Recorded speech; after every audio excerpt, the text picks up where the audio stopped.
یہ مان لیں کہ آپ سے غلطی ہو گئی ہے.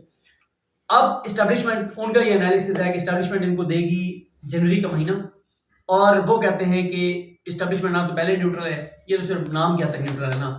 وہ کہتے ہیں اگلی کور کمانڈر کانفرنس میں فیصلہ ہو جائے گا کہ ملک کو ٹیکنوکریٹس کی طرف لے کے جانا ہے، الیکشن کی طرف لے کر جانا ہے، یا کیا کرنا ہے. وہ کہتے ہیں کہ اب پہلے وہ کہتے ہیں کہ حالات اس حکومت کے ہاتھ سے نکلے ہیں، اب حالات اسٹیبلشمنٹ کے بھی ہاتھ سے نکل رہے ہیں.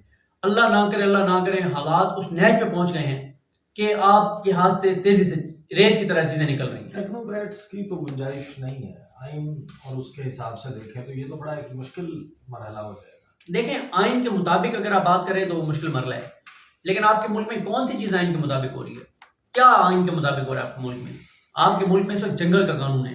آپ کے یعنی کہ آپ یہ کہہ رہے ہیں کہ جو قومی اتفاق رائے کی بات کر رہے ہیں آرمی چیف، اس کا مطلب یہ ہے کہ معاملات جو ہے وہ قومی اتفاق رائے، کوئی قومی حکومت، ٹیکنوکریٹس کی حکومت، کوئی اس قسم کے فیسز جنہوں نے عوام کے پاس جواب دہ نہیں ہونا جا کے وہ آئیں آ کر کچھ سخت فیصلے کریں، کچھ کریں، کسی طریقے سے استحکام لا کے معیشت کو چلائیں.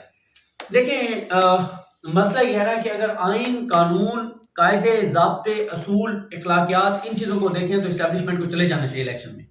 لیکن دوسری طرف ایک ضد بھی تو ہے نا، انا بھی تو ہے نا، ایک جنگل کا قانون بھی تو ہے نا. ضد اور انا یہ ہے کہ ملک جہاں جاتا ہے جائے، عمران خان کو نہیں آنے دینا. اگر تو یہ پرانی پالیسی قائم ہے تو پرانی پالیسی اسٹیبلشمنٹ کی یہی تھی کہ ملک کا نہیں دیکھنا، اپنی ضد انا کو دیکھنا ہے کہ عمران خان ہمیں قابل قبول نہیں ہے. موجودہ جو حکومت ہے وہ 3 سے 4 چیزوں پر بین کر رہی ہے، کیونکہ جس ہفتے کا آغاز اب ہو چکا ہے، اس ہفتے میں $1 ارب آپ نے $1.01 ارب 2 خلیجی بینک ہیں، کمرشل بینکس، ان کا واپس کرنا ہے، جس کا مطلب یہ ہے کہ آپ اب $4 ارب سے کم سطح پر آ جائیں گے. اور یہ پینک کی صورتحال ہوتی ہے، افراتفری کی صورتحال، کیوس ہوتا ہے کمپلیٹ اس صورتحال میں. اور اس وقت حکومت دیکھ رہی ہے کہ $3 ارب عاصم منیر صاحب جائیں سعودی عرب، محمد بن سلمان سے ان کا کوئی منت ترلا کریں اور وہاں سے $3 ارب لے آئیں. چائنا سے $3 ارب کا رول اوور اور $3 ارب اضافی مانگ رہے ہیں. اس کے علاوہ آئی ایم ایف کے ساتھ 9 جنوری کو، کیونکہ میرے خیال میں یہ 9 جنوری کا جو تاریخ ہے نا یہ بہت اہم ہے اس معاملے میں. 9 جنوری کو آپ نے کلائمیٹ ریزیلینٹ پاکستان کی کانفرنس ہے، اس میں امریکہ سے سعودی عرب کے وزیر خارجہ کو بلاول نے فون کیا کہ وہاں پہ کوئی ذرا پیسے شیسے کمٹ کر دیں، کوئی پیسے ان سے مانگے، اور وہاں پر کہہ رہے ہیں کہ کچھ $1 ارب، لیکن وہ گورنمنٹ کو نہیں ملیں گے، لیکن آپ کو ایک سپورٹ اور ایک کوشن بڑا مل جائے گا. اسی کی سائڈ لائن پر آئی ایم ایف کے ساتھ مذاکرات میں جا رہے ہیں. ہم کو پتہ ہی ہے جنہوں نے کہانی سنائی ہے کہ پیٹرولیم پروڈکٹس کی عالمی منڈی میں، عالمی مارکیٹ میں قیمتیں بڑھی ہیں. کہاں قیمتیں بڑھی ہیں؟ قیمتیں تو نیچے آئی ہیں. آپ 2-3 مہینے کا ایگریگیٹ نکالیں، $90 سے چل رہا تھا اور اس وقت $80 کے اوپر ہے. انہوں نے قیمت کیوں نہیں کم کی؟ کیونکہ 9 جنوری کو یہ آئی ایم ایف کے ساتھ $1.7 بلین کے لیے سائڈ لائن پر مذاکرات کرنے جا رہے ہیں، اور یہ ابھی لیوی ایڈ کر کے پیٹرول کی قیمت بڑھائیں گے 15 دن کے بعد. دیکھیں یہ جو 9 جنوری کو کانفرنس ہونے جا رہی ہے نا، وہاں ہمارے مامے، چاچے، پھوپھیاں، تائے یہ تو نہیں بیٹھے نا کہ جیب سے نکالیں گے اور ہمیں اس وقت دے دیں گے کہ یہ لو بیٹا، ٹھیک ہے.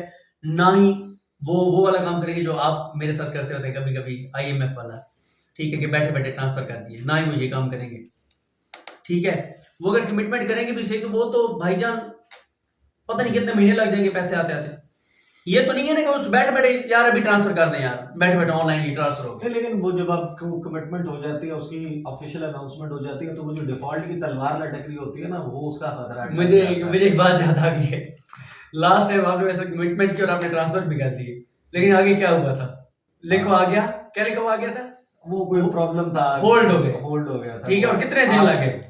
تو بات یہ ہے کہ ملک جو ہے نا وہ ہولڈ بھی ہو جاتی ہے نا چیزیں. تو بھائی جان جنوری کا مہینہ فیصلہ کون ہے؟ ان کا انالیسس ہے. جو شخصیت اسٹیبلشمنٹ کا حصہ رہی ہیں وہ یہ کہتے ہیں کہ اگلی کور کمانڈر کانفرنس اس حکومت کے لیے فیصلہ کون ہوگی. اسٹیبلشمنٹ اگلی اس وقت تک جسے ہم کہتے ہیں نا عام زبان میں کٹی کٹا نکل چکا ہوگا. اسحاق ڈار کی ڈرامے بازیاں، اداکاریاں، فنکاریاں، جھوٹ، ساری یہ دغا، فراڈ، دھوکہ سب کچھ ایکسپوز ہو گیا ہوگا. اور اسٹیبلشمنٹ کے پاس بھی ایک ہی چیز ہوگی، ملک بچانا ہے یا شباز شریف اور اسحاق ڈار بچانے ہیں، فیصلہ کرنے ہیں. فیصلہ ہو جائے گا. لیکن اس دوران اگلی ویڈیو سے پہلے صدیق جان صاحب کو بندہ ڈھونڈیں، گارمنٹس والا کو جاننے والا ہے، کیا کرنا ہے. خبر آپ کو دے دوں، اسٹیبلشمنٹ کے قریبی ذرائع تو آپ نہیں کہہ سکتے، یعنی اسٹیبلشمنٹ کے سسٹم کو سمجھنے والی ایک شخصیت، اسٹیبلشمنٹ کا حصہ رہنے والی ایک اہم شخصیت سے بات ہوئی ہے. کہ اسٹیبلشمنٹ اس سارے معاملے کو کس طرح دیکھ رہی ہوگی. یہ ان کا انالیسز ہے، یہ ان کا انالیسز ہے، یعنی خبر نہیں ہے. کیونکہ آپ کو پتہ ہے نا ہمارے ہاں ہوتا ہی ہے، ہمارے بہت سے تجزیہ کار ہیں، ہمارے بہت سے صحافی ہیں، وہ کیا کرتے ہیں کہ کور کمانڈر کانفرنس ہوتی ہے اور اس کے بعد وہ اس کا پورا احوال بتا دیتے ہیں جیسے وہ خود ٹیبل کے نیچے بیٹھے ہوں. تو خبر تو نہیں ہے لیکن ان کا انالیسز ہے، اور وہ انالیسز بہت امپورٹنٹ ہے. وہ یہ کہتے ہیں کہ آپ ذرا نا ڈاٹس کو کنیکٹ کریں. 2 روزہ کور کمانڈر کانفرنس ہوتی ہے، اور اس کے بعد قومی سلامتی کمیٹی کا اجلاس ہوتا ہے، اور قومی سلامتی کمیٹی کا اجلاس جمعے کو ہوا اور آج سوموار کو دوبارہ ہے. تو ان کا یہ خیال ہے، خبر آپ کو شروع میں ہی دے دیتا ہوں، وہ کام نہیں کرتا آپ کے ساتھ کہ جی آخر میں آپ کو جا کے خبر بتائیں گے، پھر اس کی میں آپ کو ڈیٹیلز بعد میں بتاتا ہوں، خبر پہلے دے دیتا ہوں. ان کا کہنا یہ ہے کہ اگلی کور کمانڈر کانفرنس اس حکومت کے مستقبل کے لیے فیصلہ کن ہوگی. یہ بات کیوں وہ کہہ رہے ہیں؟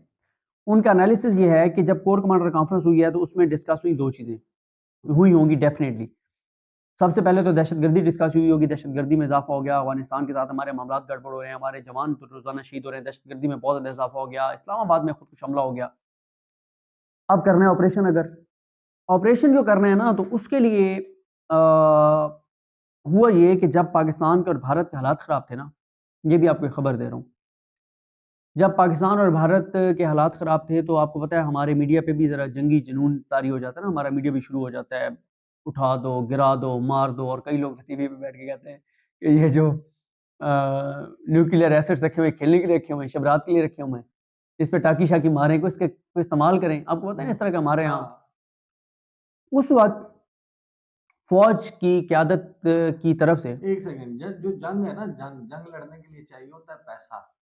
5.82 یہ خبر اگر آپ سن لیں نا پہلے، فوریکس ہے ہمارا، اور 563 ارب ڈالر جو ہے وہ انڈیا کا.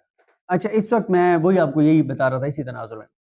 تو فوج کی قیادت کی طرف سے نہ بلایا گیا میڈیا کے نمائندوں کو، ان کو بلا کے ان کو کہا گیا کہ زیادہ چالاکیوں کی ضرورت نہیں ہے، زیادہ اچھل اچھل کے اور یہ عوام میں ذرا جذبات ابھارنے اور بھڑکانے کی ضرورت نہیں ہے، معاملات ذرا ٹھنڈے رکھیں.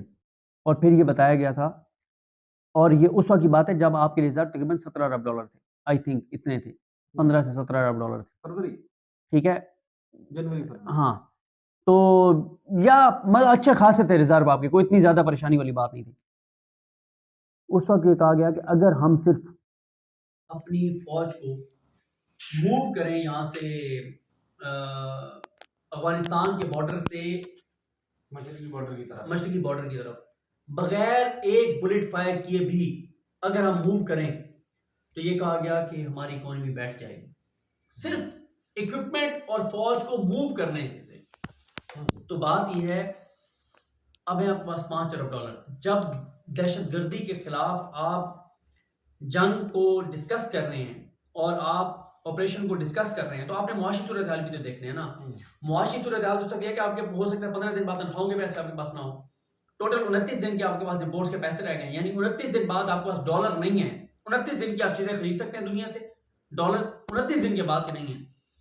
اب ان کا انالیسس یہ ہے کہ اسحاق ڈار کو حکومت کو دیا جائے گا جنوری کے مہینے کی ڈیڈ لائن کہ جی آپ کے پاس جنوری کا مہینے چلتی آپ سے اکانومی، نہیں چلتی ہمیں ہاں نہ میں جواب دیں، اور کوئی بکواس بازی نہیں چلے گی، ڈرامے بازی نہیں چلے گی، اداکاری نہیں چلے گی. یہ کر رہی ایئرپورٹ دے رہے ہیں نا، ٹھیک ہے، جو دینا ہے دیں، تن بیچنا ہے، من بیچنا ہے، ملک بیچنا ہے، جو بیچنا ہے بیچیں.